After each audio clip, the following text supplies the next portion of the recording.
Dixie Decker here. This is part of your employee series. One tip I have is we do a lot with contractors. So we have a full-blown construction business. We have our property management business.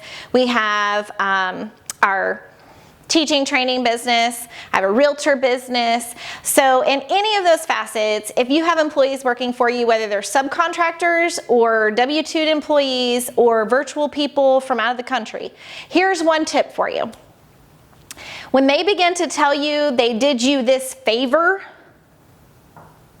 and that favor is a task you paid them to do, it's time to let them go. That mindset never changes. I've not found one in any of those scenarios or businesses where that changes. So for example, we had a subcontractor. He finished his job of installing the trim work, and he told Scott, well, since I did you that big favor and came in on Friday night to finish that trim work, I'd really like to get paid sooner. Well, in our construction business, you only get paid 3 times a month. You either get on the 10th, 20th, or 30th, and you had to process in the right time frame to get paid on those dates. And you had to have your work finished to get paid on time. So Scott tells the gentleman that he didn't finish his work, he doesn't get paid. And then it became a favor to Scott or to us that this guy finished his job. So that's just one example. That can happen in a paperwork setting, that can happen in a restaurant, that can happen anywhere.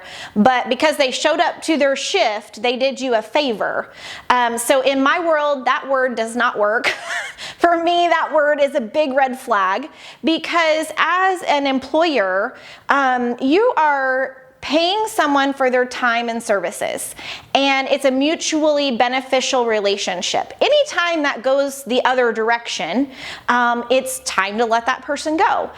When they feel like their time is worth more than what you're paying them, it becomes a favor to you.